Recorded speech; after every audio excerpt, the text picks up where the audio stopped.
My wife convinced me she never wanted children, made me feel guilty for even mentioning kids, and systematically destroyed my confidence about becoming a father. Then I found prenatal vitamins hidden in her purse and discovered she'd been trying to get pregnant with my best friend for months. My name is Daniel. I'm 29 years old, and I thought I knew my wife better than anyone in the world. I was wrong about everything. Let me start from the beginning. I met Jessica when I was 25. She was 23, vibrant, and everything I thought I wanted in a partner. Jessica had this way of making you feel like you were the only person in the room when she talked to you. She was charming, funny, and had this infectious laugh that could light up any space. We dated for 2 years before I proposed, and she said yes without hesitation. We had what everyone called the perfect relationship. From early on, Jessica knew I wanted kids. I wasn't shy about it. I'd grown up in a big family with 3 siblings, and I always imagined having children of my own someday. Not immediately, but eventually. Jessica seemed understanding about this.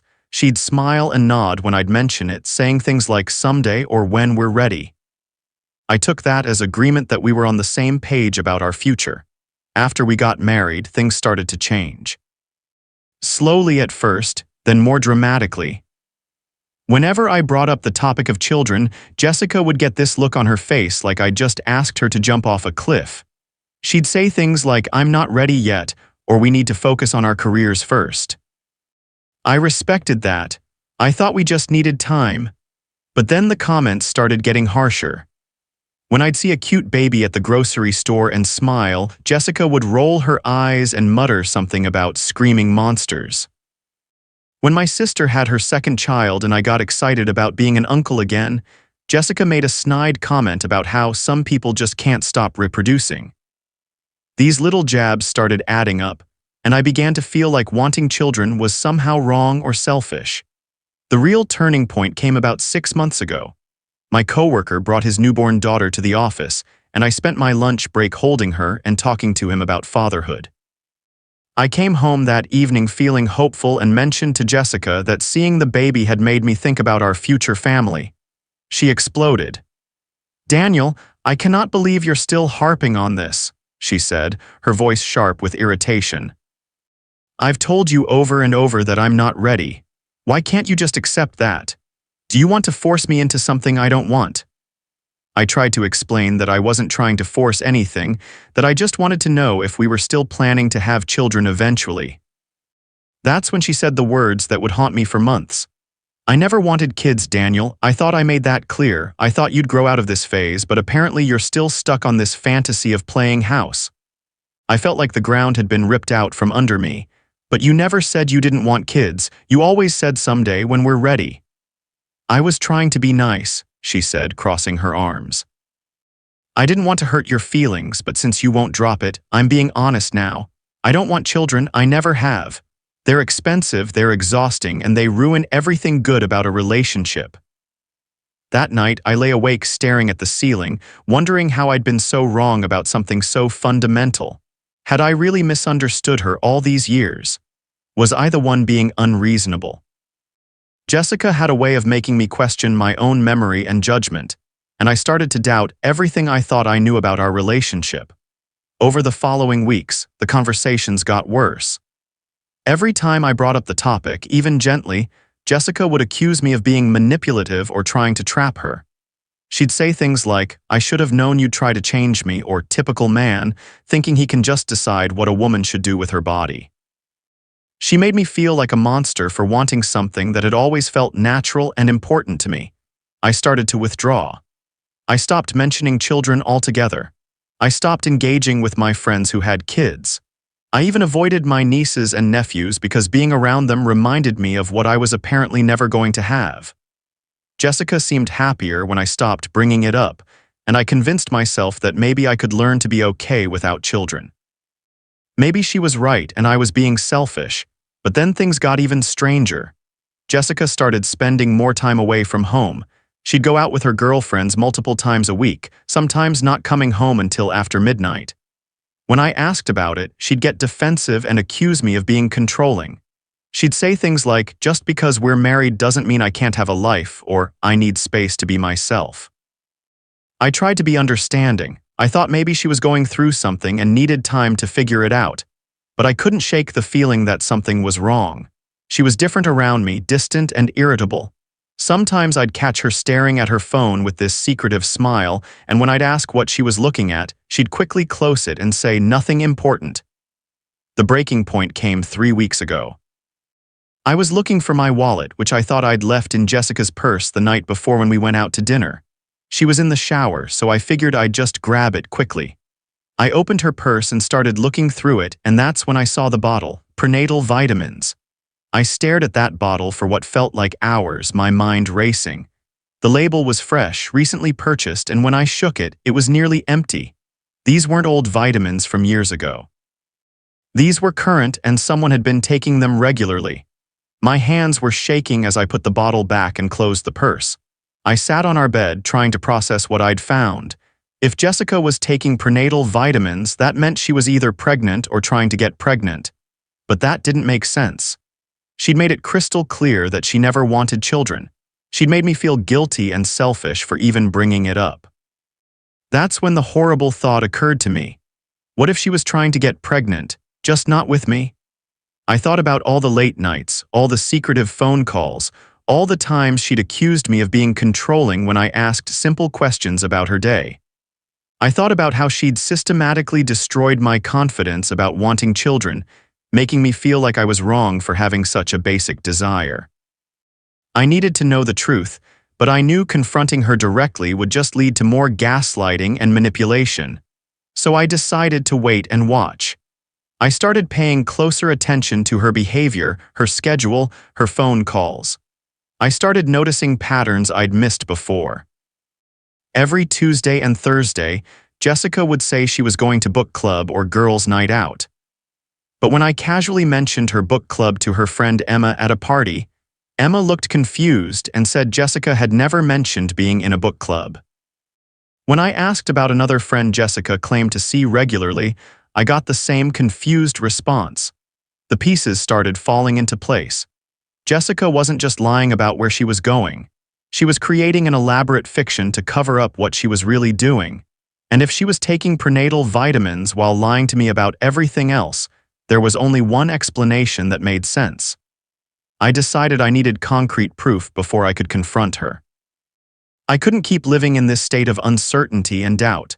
So I did something I never thought I'd do. I hired a private investigator. I felt sick about it, but I needed to know the truth. The PI worked fast. Within a week, he had photos and documentation of Jessica's real activities. She wasn't going to book club or girls' night out. She was going to my best friend Ryan's apartment. Ryan, who was 31 and had been my buddy since college. Ryan, who had been coming to our house for dinner every week for the past 2 years.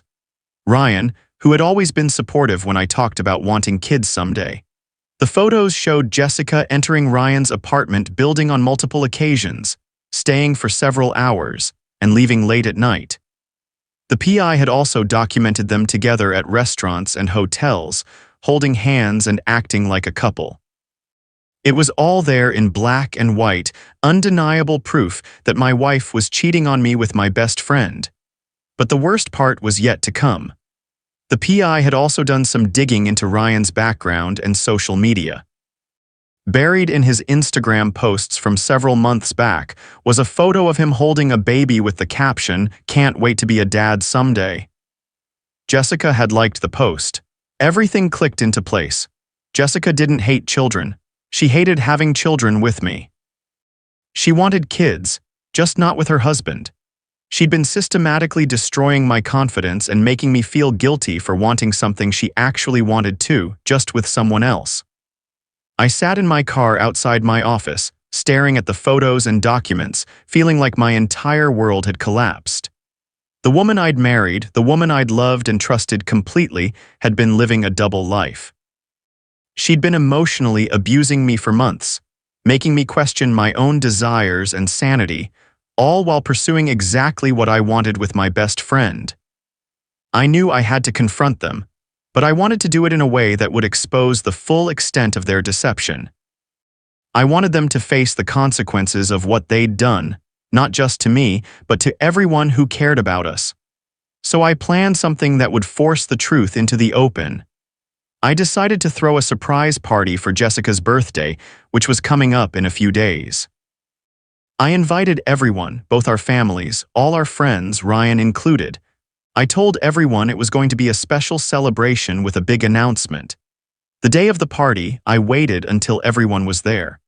Jessica seemed nervous, probably because she hadn't expected Ryan to be there at the same time as everyone else. I stood up to make my toast, and everyone gathered around expecting to hear something sweet about my wife. Instead, I said, "Thank you all for coming to celebrate Jessica's birthday. I wanted to make an announcement in front of everyone who matters to us. Jessica, I know you've been keeping a secret from me, and I think it's time we shared it with everyone." Her face went white. Ryan looked like he was about to bolt for the door. I continued, "I found the prenatal vitamins in your purse, Jess. I know you've been trying to get pregnant. I also know you've been spending your Tuesday and Thursday nights at Ryan's apartment for the past several months." The room went completely silent. You could have heard a pin drop. Jessica's parents looked confused and horrified. My parents looked devastated. Our friends were staring back and forth between Jessica, Ryan, and me. I want everyone to know that Jessica told me she never wanted children. She made me feel guilty and selfish for wanting to be a father. She told me I was trying to control her and force her into something she didn't want. But apparently she does want children, just not with me. Jessica finally found her voice. "Daniel, let me explain." "There's nothing to explain," I said calmly. "I have photos, documentation, everything. I know exactly what's been happening. I just thought our families and friends deserved to know the truth about who you really are." Ryan tried to say something, but I cut him off. "And you, Ryan, my best friend, the guy who's been coming to our house for dinner every week while sleeping with my wife, the guy who listened to me talk about wanting kids while you were secretly planning to have them with her." The aftermath was swift and brutal. Jessica's parents were mortified. My parents were devastated but supportive. Our friends were shocked and disgusted. Jessica tried to claim that she and Ryan had fallen in love and that she was going to tell me eventually, but nobody was buying it. The damage was done. Ryan left the party immediately, and I haven't heard from him since. Jessica packed her bags that night and went to stay with her sister. She tried to call me several times over the next few days, but I didn't answer. What was there to say? The divorce papers are being drawn up now. Jessica can have her life with Ryan, and she can have the children she apparently always wanted. I hope they're happy together, but I doubt it. A relationship built on lies and deception rarely ends well. As for me, I'm doing better than I expected. The pain is still there, but it's mixed with relief. I don't have to question my own sanity anymore. I don't have to feel guilty for wanting something completely normal and healthy. I don't have to walk on eggshells around someone who is systematically destroying my self-worth. I'm 29 years old, and I have my whole life ahead of me. Someday, I'll find someone who actually wants to build a life with me, someone who won't lie to me about something as fundamental as whether they want children.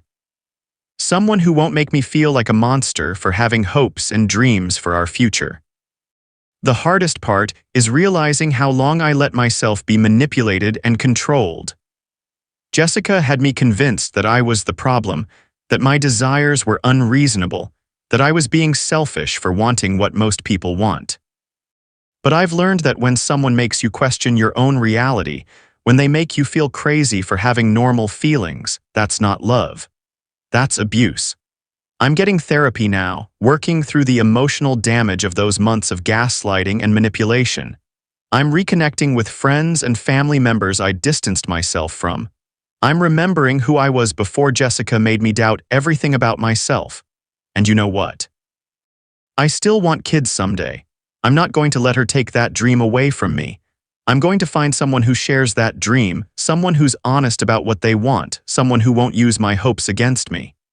The prenatal vitamins are gone from my house now, along with Jessica and all her lies. But my dreams for the future are still here, stronger than ever. And that's something she could never take away from me, no matter how hard she tried.